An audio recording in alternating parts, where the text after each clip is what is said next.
Queridos estudiantes, bienvenidos nuevamente al programa eh, de estudio de doctrinas básicas. Hoy estamos en la parte 3 de Cristología. La semana pasada terminamos hablando un poquito acerca de las dos naturalezas del Señor, ¿verdad? Y quedamos específicamente en el nombre, pues en el nombre de Mesías, ¿verdad? Ese nombre que ya lo estudiamos y pues para nosotros fue una bendición. El nombre de Mesías muestra una triunidad, ¿ok? Y primero menciona el versículo que estudiamos antes, habla de admirable, ¿ok? Y la palabra admirable, consejero, es una asociación que se hace allí con el Espíritu Santo, porque el Espíritu Santo es nuestro consejero, ¿verdad? Y también está la palabra Dios fuerte y Dios y Padre eterno en ese versículo. Y eso está asociándose a nuestro Dios, a nuestro Padre celestial. También allí Isaías habla de príncipe de paz y está asociado pues al Hijo de Dios como tal. Entonces, fíjense que Lucas, cuando escribe en el capítulo 11, verso 26, habla de que y se congregaron allí todo un año con la iglesia y enseñaron a mucha gente. Y a los discípulos se les llamó cristianos por primera vez en Antioquía. Allí fue la primera vez que se llamó o se sacó esa palabra cristiano para mencionar a los seguidores o a los discípulos. Y significa eso, seguidor de Cristo, ¿verdad? Un cristiano, entendiéndolo, que un cristiano participa en la misión singular del Señor, ¿verdad? Y tiene esa doble naturaleza y lleva en sí también ese triple nombre de Dios en el mismo corazón. Mateo, en el capítulo 28, 19 al 20, ustedes lo conocen, dice, por tanto, vayan y hagan discípulos a todas las naciones, dice, bautizándolos en el nombre del Padre y del Hijo y del Espíritu Santo. Dice, enseñándoles a obedecer todo lo que les he mandado a ustedes. Y les aseguro que estaré con ustedes siempre hasta el fin del mundo. Esa fue pues esa promesa maravillosa que tenemos y que es la que nos alienta a seguir adelante, de saber que el Señor en este tiempo también está con nosotros, ¿verdad? Es maravilloso. Y Cristo, como sabemos, dio su vida. Él murió en esa muerte que podemos llamar vicaria, ¿verdad? Él con esa muerte expió nuestros pecados. Ese término es interesante que sepamos que el término expiación, ¿verdad? No aparece como tal en el Nuevo Testamento. En el Antiguo Testamento significaba cubrir el pecado. En el Antiguo Testamento significaba eso, cubrir el pecado. Y sabemos que en esa época se requería, ¿verdad?, del sacrificio como tal de un animal. Había que hacerlo para que los pecados fuesen perdonados y que fuesen pasados por alto, fuesen perdonados. ¿Okay? Entonces la palabra expiación tenía un significado y tiene un significado en el Nuevo Testamento para nosotros, porque viene la enseñanza del Antiguo Testamento, que la palabra en el antiguo, en el hebreo es katar, ¿verdad? Y la palabra pues significa perdonar, o se emplea como perdonar.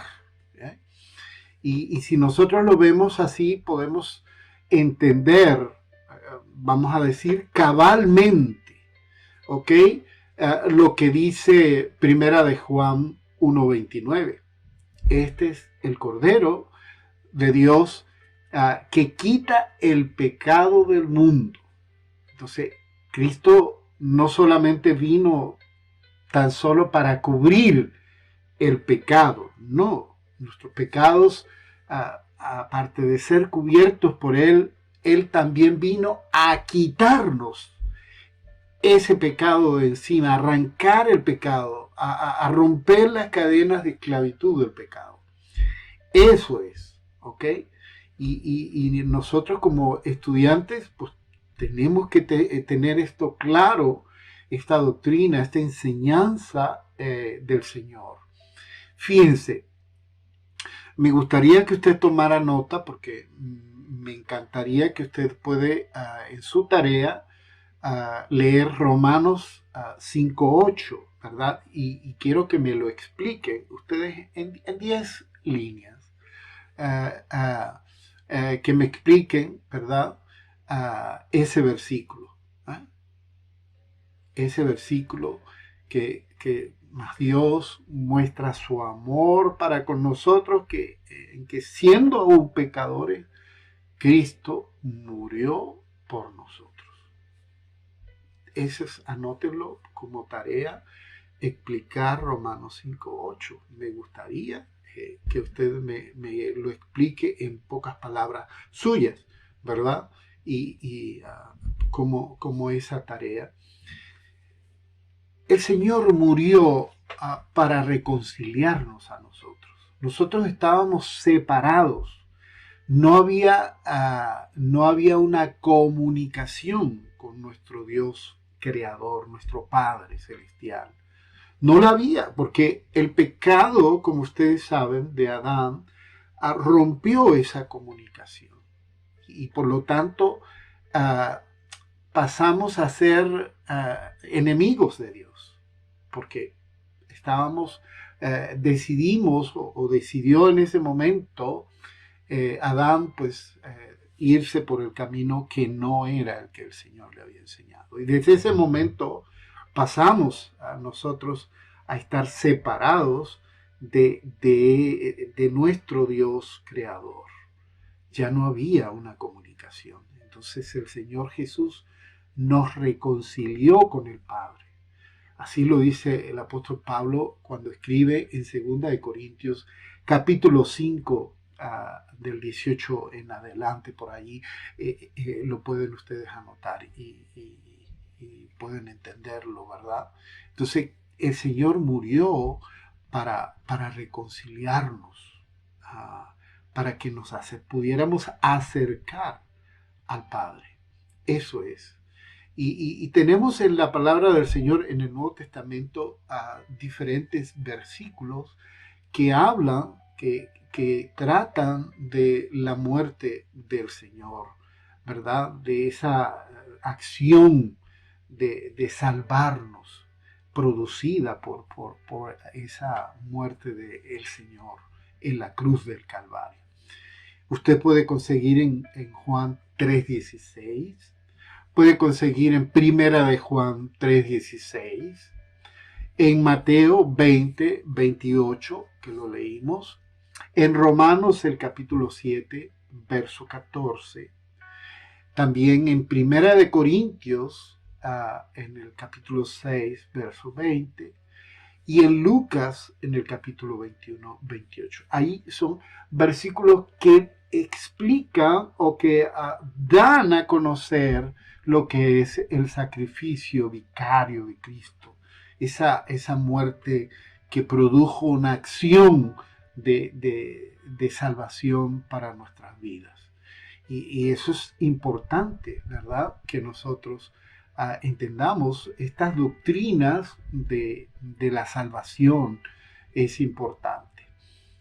Pero también, aparte de esto, sabemos que Cristo dio su vida por cada uno de nosotros, dio su vida por el mundo.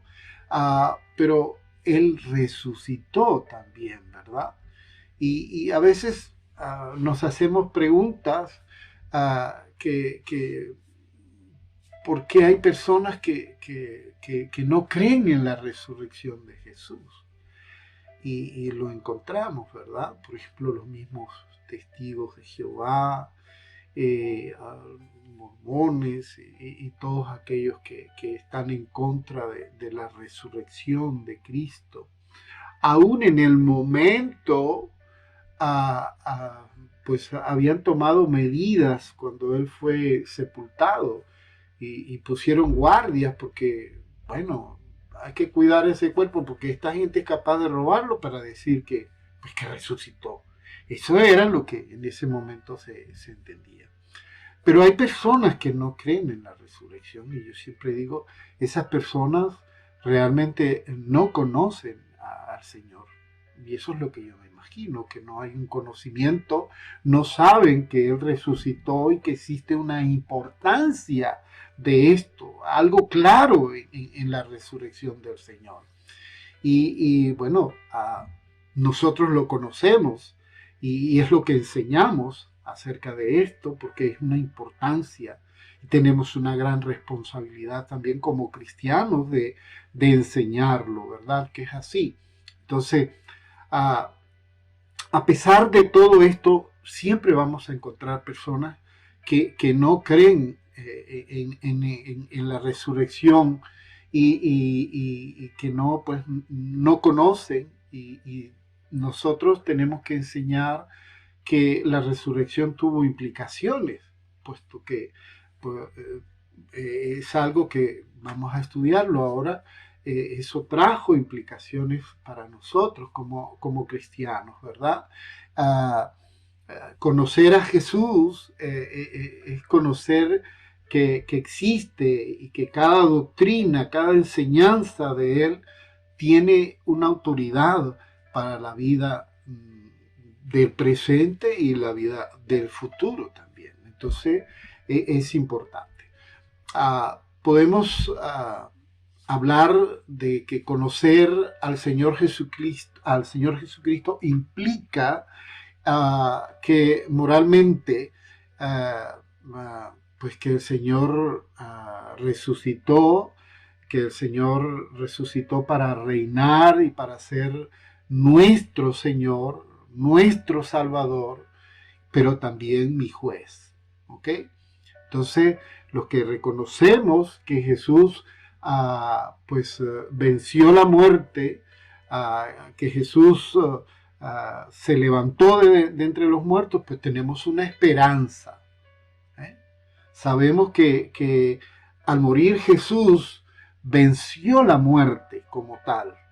Y al hacerlo, pues nos hizo partícipes de esa victoria. ¿Por qué? Porque vamos a ser resucitados y aún somos resucitados a una nueva vida en Él.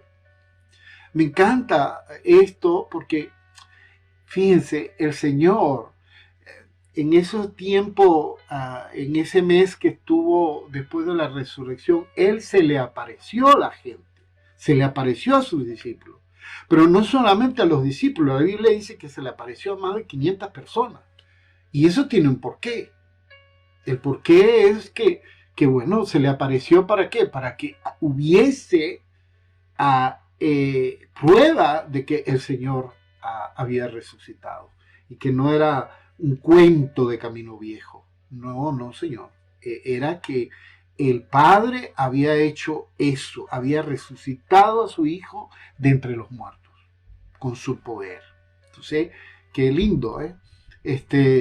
Pues pareciera como dije, un cuento de misterio y hay tanto escepticismo, podemos decirlo, pero es la palabra del Señor, es la palabra de Dios que está allí, que nos dan evidencias muy abiertas que afirman nuestra fe, porque está allí en la palabra de Dios. Entonces, cuando nosotros revisamos el Antiguo Testamento, vamos a encontrar, bueno, quizás más de un centenar de profecías que se comenzaron a cumplir a raíz del nacimiento del Señor, a raíz de su ministerio, a raíz de su sacrificio en la cruz del Calvario, a raíz de su ascensión, ¿verdad? A raíz de su resurrección y su ascensión y su reinado. O sea, es la palabra del Señor en la que encontramos todas estas evidencias que resultan para nosotros beneficiosas. ¿Ok? ¿Por qué? Porque, bueno, mire la esperanza que tenemos. O sea, la palabra del Señor nos enseña que Jesús es Dios, como dijimos, es un hombre. Nos enseña los nombres del Señor Jesús, que los leímos. Nos enseña su ministerio, nos revela quién es Él. Jesús es la revelación perfecta que muestra la palabra de Dios. Es la revelación de Dios mismo. Y sobre cómo es nuestro Dios, porque Él mismo lo dijo. Si me conocen a mí, van a conocer al Padre. Entonces conocemos a Dios a través de su Hijo, conocemos a nuestro Padre a través de su Hijo. Y bueno, eso, todo esto que encontramos en la palabra de Dios, pues, ¿qué hace? Nos hace afirmarnos y tener fuerza para cuando venga cualquier herejía, cualquier enseñanza que está fuera de su palabra, pues podamos rechazarla, y que no caigamos en el engaño y que podamos sucumbir en esa mentira, ¿verdad? Y perder ese beneficio de la gran bendición que reciben todos los que conocemos a nuestro Dios grande y verdadero, ¿verdad? Entonces, qué bonito es lo que la palabra del Señor nos enseña. Pero fíjense, la muerte, pero también está la resurrección, que también les he dicho que es tan importante, y a mí me gusta ser enfático como estudiante, como persona que enseño. No me gusta la palabra maestro, porque no soy también un estudiante como ustedes de la palabra del Señor, y cuando yo voy a esa enseñanza, a ese aprendizaje, pues tengo que ser, como dije, bien reiterar todo lo que significa la resurrección de Cristo y lo que significa, ¿verdad? En primer lugar, bueno, significa que somos justificados ante Dios. Eso es lo que nos enseña la palabra del Señor, y el apóstol Pablo habla en Romanos 4, verso 25. Dice que la parte que cual fue entregado por nuestras transgresiones y resucitado para nuestra justificación. Entonces, Él nos justificó y pues vemos que por causa del pecado, de nuestros pecados, la humanidad entera está, como dije antes, separada de Dios y no es capaz, es incapaz de tener una relación con nuestro Padre Celestial. Pablo apunta en el capítulo 6, ¿verdad?, de Romanos, verso 23, también Isaías 59, 2, habla eso. Las escrituras dicen que éramos por naturaleza hijos de la ira. Éramos hijos de la ira. Lo dice el apóstol Pablo también en Efesios, en el capítulo 2, verso 3. Éramos hijos de la ira, porque habíamos quebrantado o hemos quebrantado la ley de Dios, ¿ok? Y por causa de su justicia, Dios tiene que derramar su ira a los quebrantados, a los que quebrantaron la ley. El Señor estaba enojado. Por eso es que es tan importante que nosotros entendamos que lo que vino a hacer el Señor Jesucristo fue a que el Señor pudiera vernos a través de Él y no sentir y ver a sus hijos envueltos en el pecado y en la injusticia. No, vemos entonces lo maravilloso del Señor y la enseñanza que tenemos en la palabra del Señor, ¿verdad? Qué hermoso. Si no tuviéramos al Señor Jesucristo, nuestro Salvador, que nos rescatara de esta situación en la cual estábamos, ¿verdad? Y estábamos hasta el cuello metidos allí, no sé, no hubiésemos tenido la oportunidad de tener una relación con Dios como Él quiere, ¿verdad? No hubiésemos tenido esa relación con nuestro Padre. No hubiésemos sido justificados y entendiendo la justificación como eso que como una prueba de la justicia de alguien. Y el Señor, eso fue lo que hizo en nosotros. Él nos justificó delante de nuestro Padre. Ya ellos no son culpables. ¿Ok? Ya han sido justificados y yo he pagado el precio. Entonces, qué hermoso, ¿verdad? Él tomó nuestro castigo. Cuando Él murió, Él tomó ese castigo que era para mí, lo tomó Él. Lo llevó Él.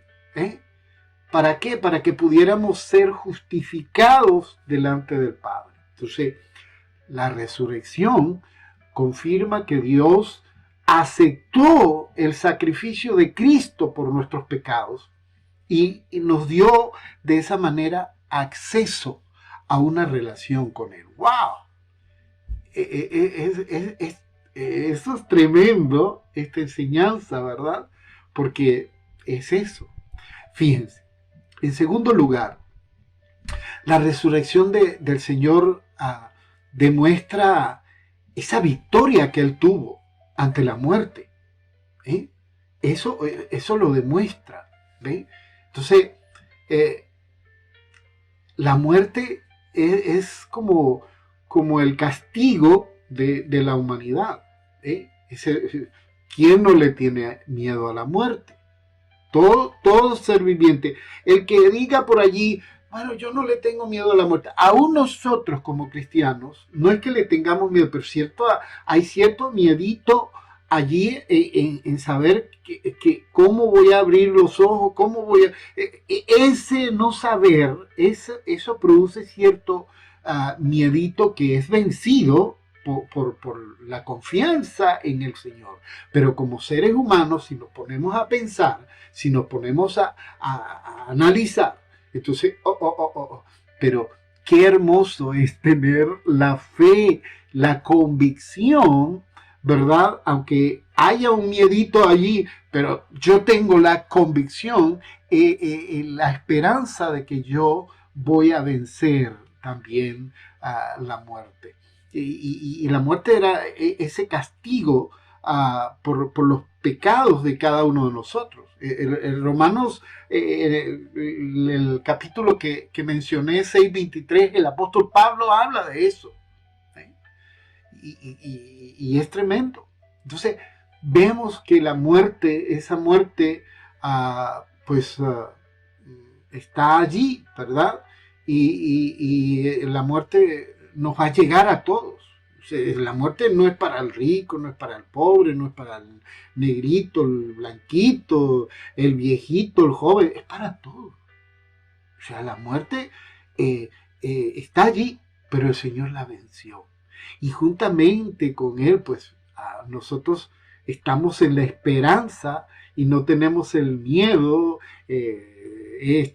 de no tener, no, la esperanza me da la capacidad para yo vencer cualquier miedo, de saber que el Señor pues tomó mi castigo, tomó mi condenación y me hizo libre y me hizo justo delante de nuestro Padre Celestial. Y bueno, es eso. La palabra del Señor, el apóstol Pablo en 1 Corintios, en el capítulo 15, 55 en adelante, habla: ¿dónde está, oh muerte, tu victoria? ¿Dónde, oh sepulcro, tu aguijón? El aguijón de la muerte es el pecado, dice el apóstol Pablo, y el poder del pecado es la ley. Pero a Dios gracias que nos da la victoria por medio de nuestro Señor Jesucristo. Entonces, wow, es increíble todo esto, ¿verdad? En tercer lugar, la resurrección de Cristo, el Señor pues tiene un significado, y es que los creyentes están unidos ahora al Señor mismo. Y no lo digo yo, lo dice el apóstol Pablo cuando escribe su segunda carta a los Corintios, en el capítulo 4, en el verso 14. Entonces, allí habla de eso. Entonces, cuando creemos en el Señor Jesucristo, estamos unidos con Él por la misma fe. Y esa unión en Cristo tiene un significado, que cuando Dios pues me mira a mí, ¿qué hace? Fíjense, cuando Dios me mira a mí, no me ve a mí, sino que ve a su Hijo, que está conmigo, que es el que me cubre. Entonces, wow, es un significado, bueno, hermoso, porque Dios ya Él no ve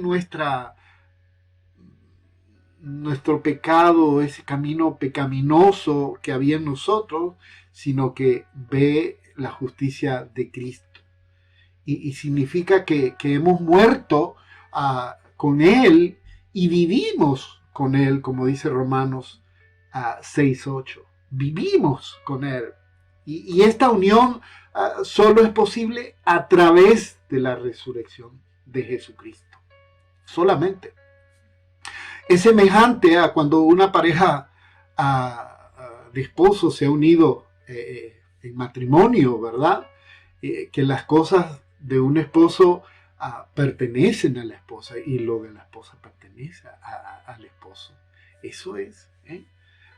Cuando nos unimos a Cristo, recibimos esa justicia del Señor por medio de esa unión. Lo dice el apóstol Pablo en 1 Corintios 1:30. Eso es. La resurrección también significa, nos hace entender, nos da el conocimiento de que Jesús confirma la verdad de la palabra de Dios. Hay una verdad en la palabra de Dios. Y cuando leemos Isaías 53, cuando leemos el Salmo 16, vemos allí algunas de las profecías que se dieron en el Antiguo Testamento y cuyo cumplimiento testifica de la vida resucitada de Cristo. Por ejemplo, Isaías 53 dice: pero quiso el Señor quebrantarlo, sometiéndolo a padecimiento. Cuando Él se entregue a sí mismo como ofrenda de expiación, verá a su descendencia, prolongará sus días y la voluntad del Señor en su mano prosperará. Debido a la angustia de su alma, él no lo verá y quedará satisfecho. Por su conocimiento, el justo, mi siervo, justificará a muchos y cargará las iniquidades de ellos.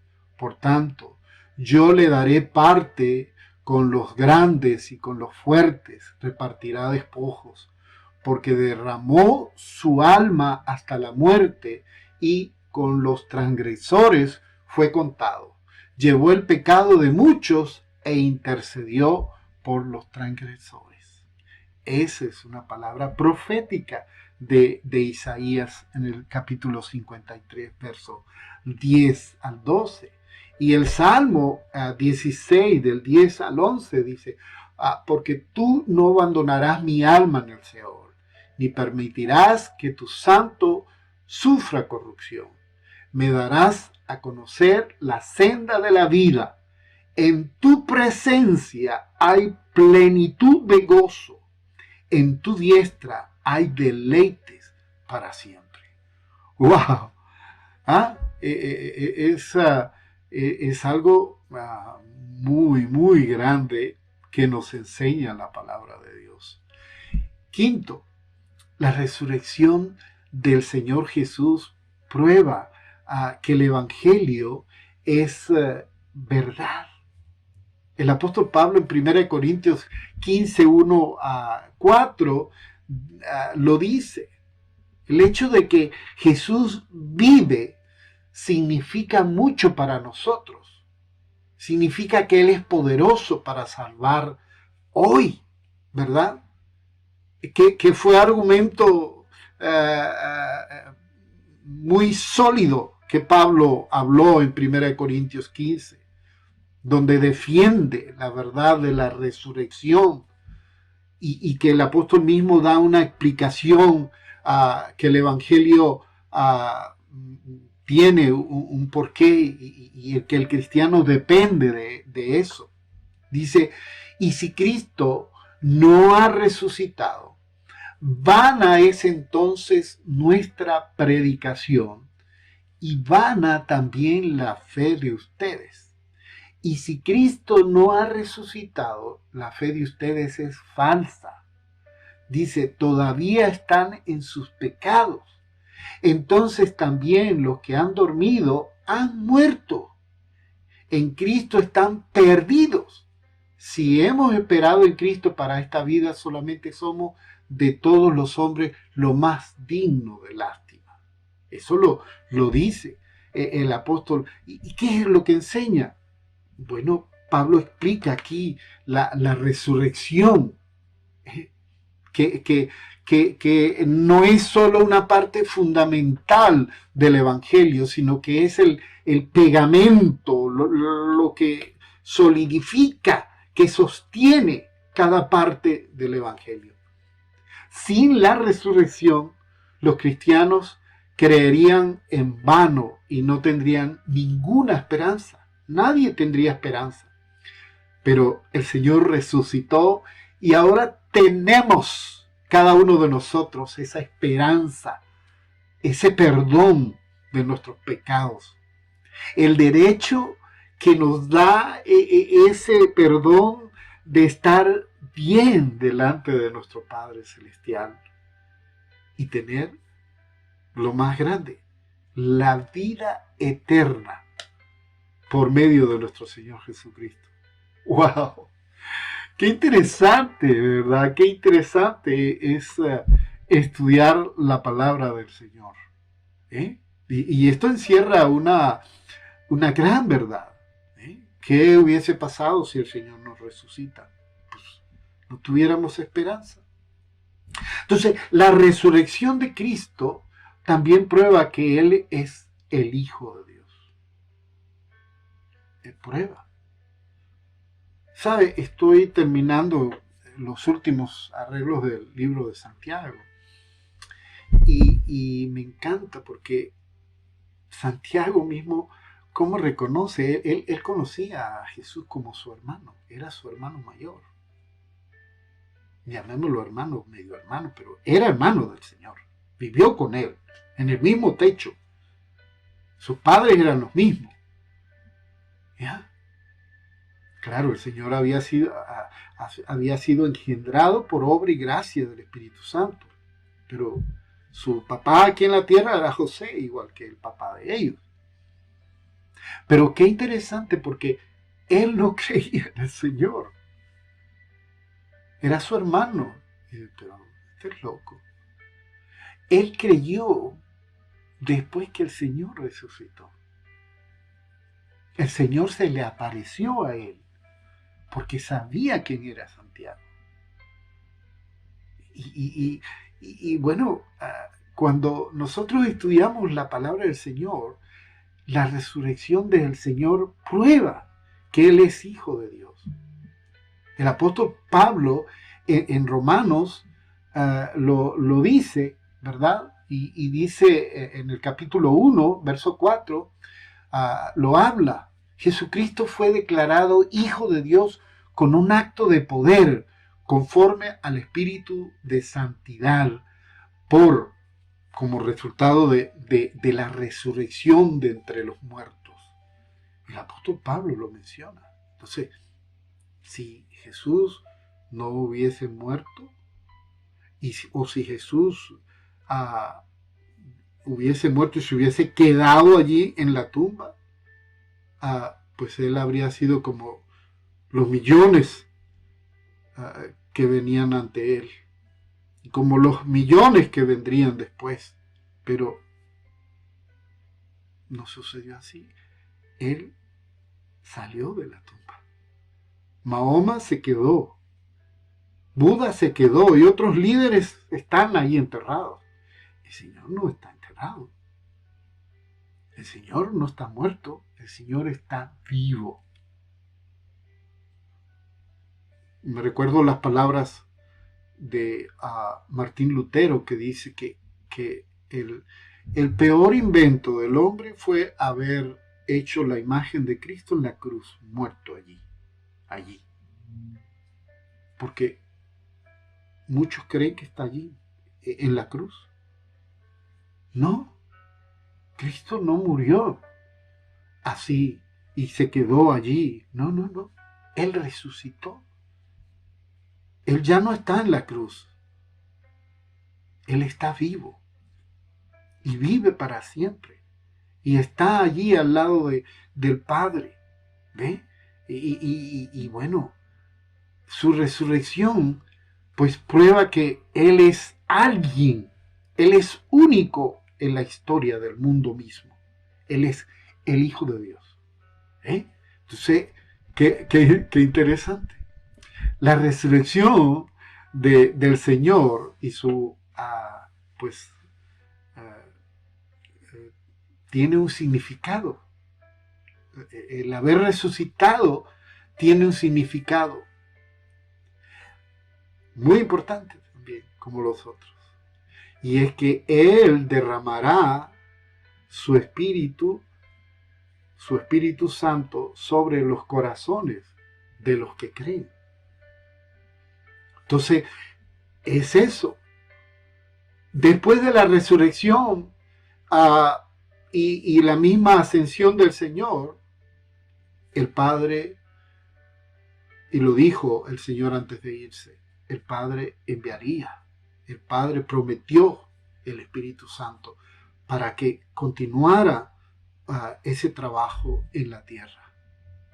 Ese ministerio que el Señor había comenzado continuaría a través de su gente y del poder que el Espíritu Santo iba a dar a ellos.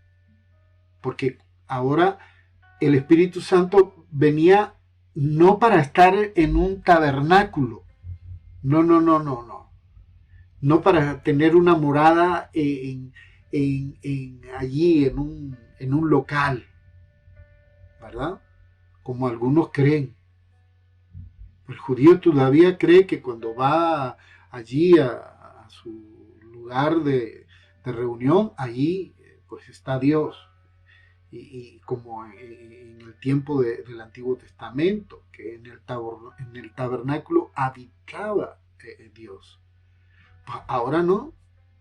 ahora Dios, a través de su Espíritu Santo, mora en el hombre. Y Él no quiere realmente templos construidos de mano. No, él va a habitar en el hombre. Dice que Él habita en nosotros, encima de nosotros, dentro de nosotros. Está a nuestro lado. Ese es el Espíritu de Dios. Entonces, esto es tremendo. Esta verdad, esta enseñanza de la palabra del Señor, ¿verdad? Es algo maravilloso el entender que cuando el Señor se va, venía algo también para nosotros, que nos iba a ayudar, iba a estar con nosotros el Paracleto de Dios, ese término jurídico, ese que nos iba a ayudar, nos iba a guiar, nos iba a defender, nos iba a alumbrar el camino, nos daría la manera para entender mejor las cosas. Ese es el Espíritu de Dios, el que iba a redarguir al ser humano del pecado, para que el ser humano entrara, reaccionara. Entonces, ese es el trabajo del Espíritu Santo, el trabajo de ayudar al pueblo del Señor, para darles fuerzas, para darles convicción, para que los guiara, para vivir una vida agradable ante Dios. Lucas lo escribe en el capítulo 2, verso 33. Así que, exaltado a la diestra de Dios y habiendo recibido del Padre la promesa del Espíritu Santo, ha derramado esto que ustedes ven y oyen. Ese es el Espíritu del Señor, que mora en cada uno de nosotros. La resurrección de Cristo nos da una esperanza viva. Nosotros, cada uno, usted, yo, tenemos, una esperanza increíble. ¿Por qué? Porque nuestros pecados han sido borrados, hemos sido justificados delante de Dios, hemos pasado de ser enemigos de Dios a hijos perdonados. Y no solamente nos han adoptado, sino que nos han dado todos los derechos de ser esos hijos de Dios. Nos han dado herencia, tenemos herencia. El apóstol Pedro en su primera carta 1 del 3 a 4 dice: bendito sea el Dios y Padre de nuestro Señor Jesucristo, quien según su gran misericordia nos ha hecho nacer de nuevo a una esperanza viva mediante la resurrección de Jesucristo de entre los muertos, para obtener una herencia incorruptible, inmaculada y que no se marchitará, reservada en los cielos para ustedes. Ahí está, para todos nosotros.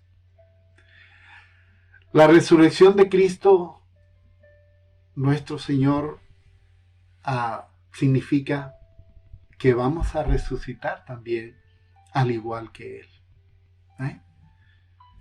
Cristo fue la primicia de la resurrección de la muerte. Y esa resurrección ha sido como el precursor de nuestra resurrección como cristianos, como creyentes. Esa resurrección que vamos a experimentar, que habla el apóstol Pablo en 1 Corintios capítulo 15. Nosotros, los que creemos en Cristo Jesús, vamos a disfrutar de esa vida resucitada igual a Cristo.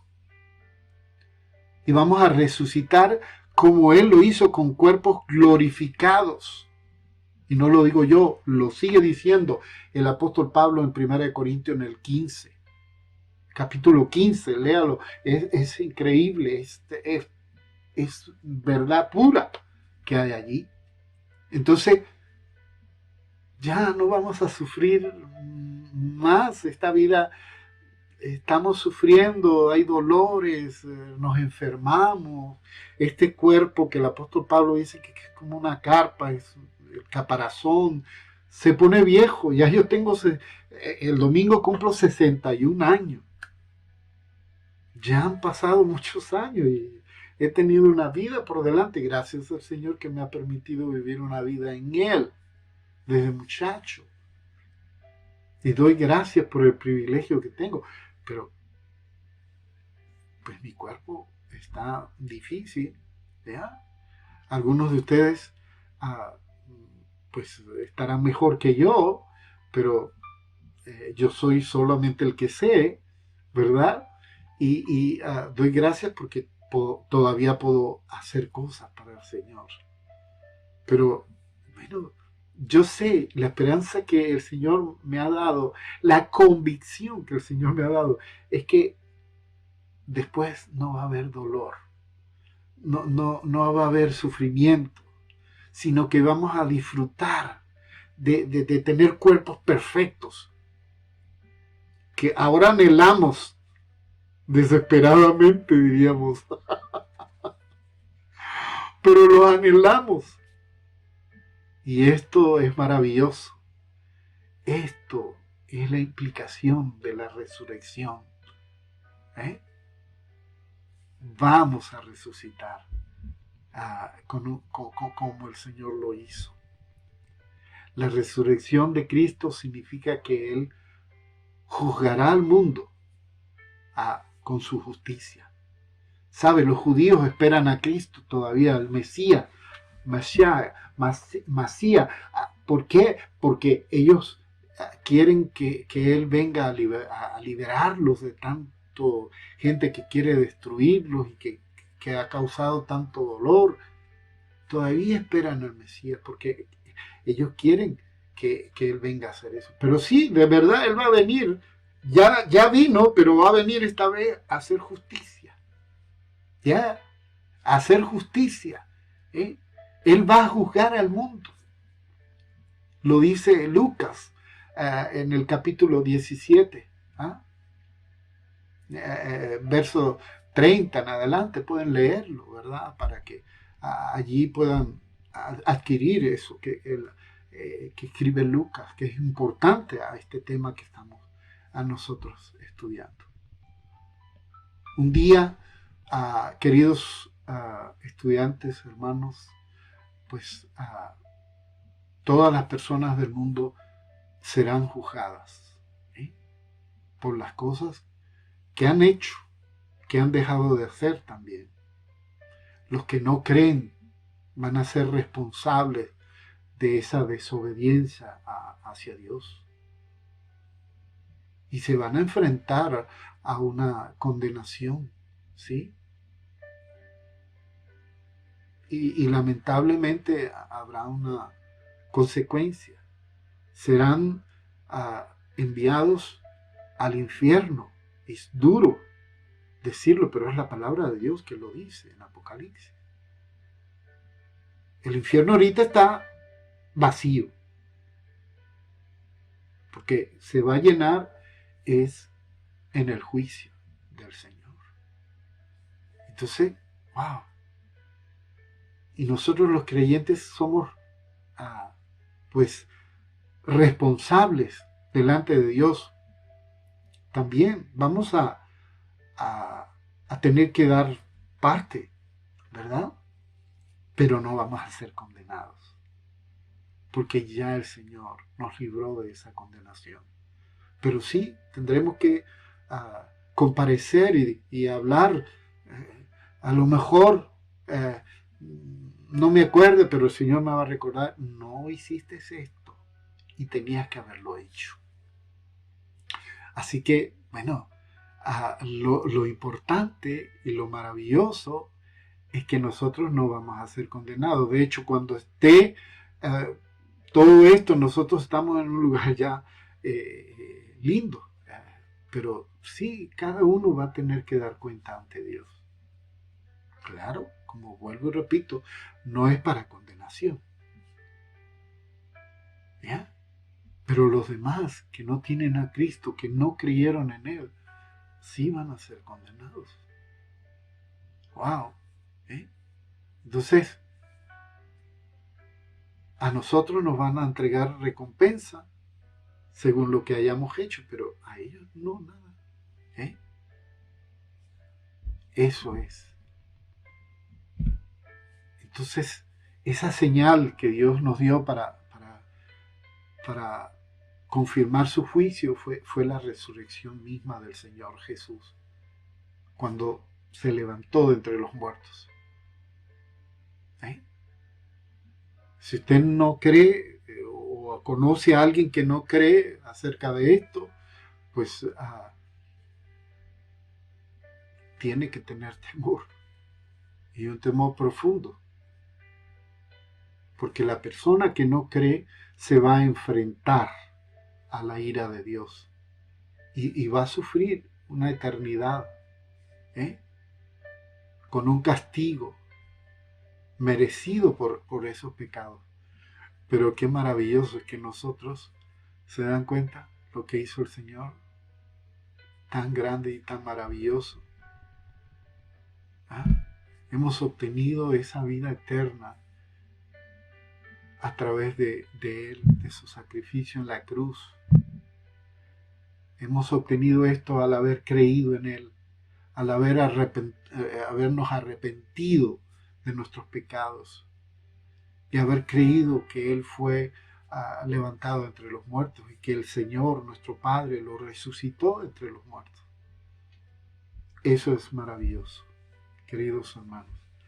Bueno, me encantó y espero que a ustedes también. Me fascina, ¿verdad?, poder estudiar la palabra del Señor y poder aprender con ustedes también acerca de la palabra del Señor. Así que, pues les invito a seguir adelante en esto de estudiar, escudriñar la palabra del Señor.